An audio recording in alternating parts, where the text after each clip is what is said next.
Dear friends, in the past episode, we looked at the power of our thoughts in connecting us with the inner power which is deposited within us. And today I want to invite all of us to reflect on how to overcome life's difficulties through the power which is deposited within us. The true aim of life is that we attain wisdom through experience.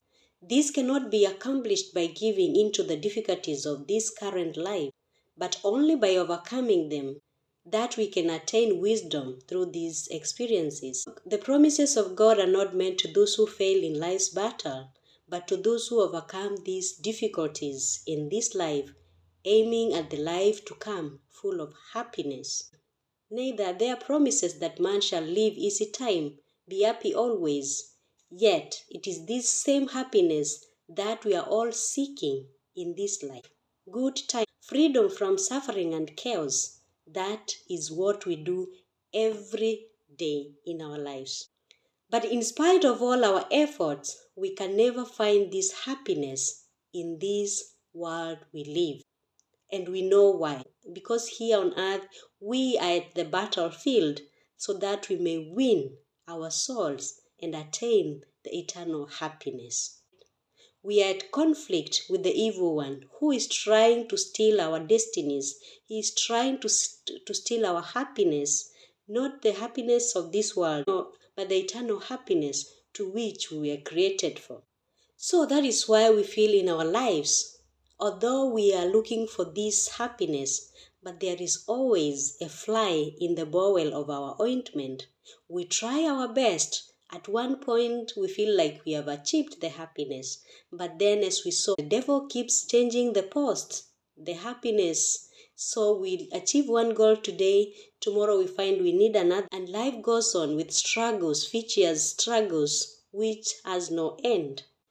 There is always something that robs us of our happiness, or possibly a combination of circumstances we find ourselves in life. But does that really steal our true happiness? That is the question. Because like Job, we can undergo through many circumstances in life, bitter life, but are we connected with God? Are we happy that we know, despite these afflictions of this time, despite this chaos, there is somewhere where I am waiting to go and rest and enjoy life? That should be our conviction. Despite the challenges in life, you sit down to yourself, call yourself a meeting and say, it's okay, I will push through because I know at the end there is a great reward which no one can take it from me. One thing I always think to myself, and I can say it now, life is a paradox. The true aim of life is not just to be happy. Yet, if we attain this aim of life, we find happiness. That is the paradox. The true aim of life is not just happy. But if we attain that true aim of life, we find happiness. So, what is the true aim of life? Is it not contradicting? Is it not confusing? It is not. Because this happiness, as I have mentioned before, the happiness of this world which we perceive as human, which we think they are the happiness we are looking for. That is just temporal happiness. But there is that one happiness which is the end of everything in this world, to be reunited with God. And that is the solution to the life's paradox. The aim of life is not just happiness, but when we attain the goal of life, the aim of life, we attain that eternal happiness. This means that those who are ignorant of life's true purpose and are looking for happiness at all cost in this present world, in this present time, they are lost. They will toil year after years, accumulate material things, but it will be like something impossible to achieve the happiness we are looking for in this current world. Because happiness always eludes. We get this, then we need another one. And life goes on. We need this. We need to be this. We need to have this. We have to do this. And that is the cycle of life. But when we are doing all this, what is the motivation? For personal gain? For fame? If it's not for the glory of God, if it's not to benefit our souls, then it's just useless. But on the other hand, those who recognize the purpose of life and follow it attain happiness without seeking for it. In the current time, we have made God convenient. How? When we are in trouble, it's when we lift our hearts to connect with God through prayers. But when we have everything, we forget that God exists.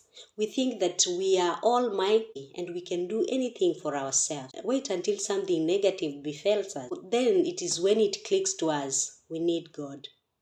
This is a terrible mistake. We need God always. In the happiness of this world, in fact, that is when we should stay united to God, because this happiness, they may deceive us. And when we get so absorbed with this happiness of this world, then we may find ourselves distancing ourselves from the true source of infinite power, from the true source of this happiness, that is God. It is so sad nowadays how people have left the original orientation of God and they are busy looking for cults, for other beliefs, so as to attain happiness in an easy way. As I said, it is just a bite from the evil. The moment he hooks us, like a fisherman getting a fish from the sea, then he will sit down and celebrate our death, our failures, thirst, looking for happiness, in thirst, looking for easy life, in thirst, looking for easy way to solve our life's difficulties. People do not believe anymore that they can get favors from God, but they believe that they can get what they want through the invisible demanding of the magics. Cult. They think that through this way they can have their way out very easily. And that is what happens. You are suffering in life. You have lived a life of poverty. Then it reaches the time when the devil shoots at your thoughts and tells you, you have been suffering all through. Why? Why you? Where are others doing good? Then it's there when you raise up and go to look for solutions from others without looking for the solution from within you, connecting with God. And the advices they give you, oh, we did this, and look at us, life is very good. We are so much absorbed in looking for easy life with no unpleasant experiences, trials, or difficulties. But remember, if we go this way of looking for a way to solve our problems, it is like chasing a rainbow or a wind that we will never catch. Because that easy life we are looking for, it will just elude us, because there is nothing like easy life in this world. We are at the battle, and nothing is like easy. Nothing is like pleasing in a battle. You have to be armed to save yourself and to save those whom you love. So why this struggle looking for an easy life? But inasmuch as I'm saying that there is no easy life, there is easy life for those who have a strong soul. And how does this strong soul come about? When we connect ourselves with the infinite power within us. So the fact being that life is not easy, but it appears relatively easy because of the strength within us. I hope we are coming out clearly. Life is not easy, but it is easy for those who have a strong soul.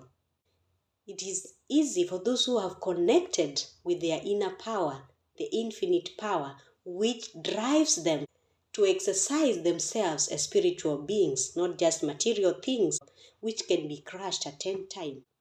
At this time, I want to point out that the aim of this life we are living now, it is to build our character, to learn the disciplines of life, and to learn the principles of life, to have wisdom through experience. But it's not merely to overcome the difficulties and learn nothing. That is not life. We must learn from these life difficulties on how to handle ourselves in the future and how to handle other people in the future. That is the aim of life. That is the aim of difficulties in life, to make us wiser. At this point, allow me not to go into the topic of why we should encounter difficulties and disasters and diversities in life, or why apparently other people are enjoying life and others are suffering. That will be a topic of another time. But the question I want us to approach today is, how shall we meet the difficulties of life? Shall we be victorious, or shall we be submerged into these difficulties? Shall we overcome life's difficulties, or should we give in to these life difficulties? The majority of us are drifters, sliders into life.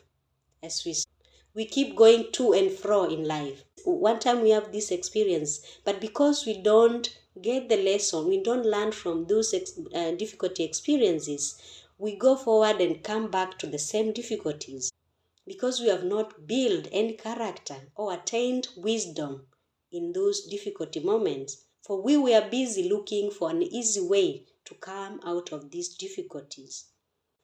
So we are tossed there, carried there by any current which comes our way in life. We have no stand. But for the few of us who have realized that they have infinite power deposited within them, that is the power of God, they rise superior to all these difficulties, and at the end, they are the winners. Maybe in the eyes of the people, they may look like losers, but in the eyes of God, they are the strongest of all, because they trust the process of God unfolding in their lives, and they also participate in this process by arousing, by exercising their spiritual being with the infinite power within them. At this point, for those of us who look for practical ways, may say attaining wisdom it's fine, but we need practical help in solving our difficulties. And that is where they go wrong. Because in solving difficulties with the aim of attaining wisdom, there is no practical help. The practical help is you. The practical help is within you. It's you to bring it out, and you will see it working for your favor. Because perhaps some are experiencing difficulties in life. They are struggling with one sickness, debts, poverty, and all that. But on the other hand, there are those who have practically everything. But they are also struggling with distress and misery of this life. Everybody is struggling. Those whom we look at them with physical eyes and we say they are okay, they are struggling. You who have nothing, you are struggling. So the struggle is for all of us. That tells you that there is no practical thing you have to do in this world for you to solve your problems. The only thing you can do is to get inside yourself, arouse the spiritual being in you, and you will be seeing life challenges, life difficulties as your friends who are accompanying you to teach you the right way to attain wisdom. At this point, I guess we have gotten our answer. Our success in life depends more on our faith and our conviction. It's not the practical help we are looking for. It's not the easy life we are looking for through cults and magics. It's not wealth we are looking for. It's not the comfortability of life we are looking for in this world, but the conviction or our faith, which we said should be exercised with a pure conscience, without holding anything against God and against people. That is the power through which we can overcome our difficulties, our faith and conviction. Remember, we said this infinite power within us is illimitable and inexhaustible. All that we require is unquenchable belief and trust in it. Remember, this power can be used by anybody, either rich or poor, strong or weak. It has no choice. The important thing is that you realize you have it and you awaken it exercise it as a spiritual being. It has no distinction for the weak, the crippled. Everybody is entitled to this power. It's not for special persons, it's for anybody. And at this point, wherever you are, be it at your lowest, rise up, connect with that power within you. Don't say that you have no power to pray. Don't say that you have no power to overcome. You have it. It's only that you have not realized and connected with that power. Don't call yourself weak. Don't call yourself uneducated. Everybody is entitled to this infinite power within us. So remember, happiness and true success depends upon how the troubles and difficulties of life are met or dealt with. Adversity comes to all. Difficulties come to all. But if they are met in the right manner, even failures in life can become stepping stones for us. So in our lowest moments of difficulties of life, we will connect ourselves with the powerhouse that is God. And these difficulties we are facing now, tomorrow will be our reference. And even we will be thankful that we underwent that kind of experience in life. Only if we concentrate on the positive, gaining experience, building our character in these difficulties, not complaining, not telling people how unfortunate you are, but God, you saw me worthy to experience these difficulties. I know you will give me something from it. Please accompany me. Connect with that power within you. Don't go outside to look for other reasons as to why this is happening to you, seeking for witch doctors to tell you who is doing you what. That is not the way. Stay calm. As long as you are connected with the infinite power within you, there is nothing which gonna win you. You will emerge victorious if you rely on that infinite power within you. So my dear friends, the power within us, which is infinite, it is always sufficient, no matter how great the need may be. One who realizes their own spiritual identity knows that he can never really fail in life or be defeated. And if defeated in this world, he can never lose his eternal happiness. The great master of all the time said, "Seek first the kingdom of God." And I will say, seek first the kingdom within you, your spiritual union with the unity power and harmony with the divine will, and all these other things will be added unto you. You will have no need to fear tomorrow. You will know that all provision has already been provided for you. There will be no need to add up wealth with the purpose of attaining your happiness in this world, but to add up wealth which will help you to attain the eternal happiness and your loved one too. There will be no need to live near a doctor. For God, the infinite life shall be our health. There will be no need to regret and lament, for we shall know that all is well. There will be no need for the fear of future happening, for we shall realize that the infinite one within us makes no mistakes. So dear friends, let us stay true to ourselves and life will stay true to us.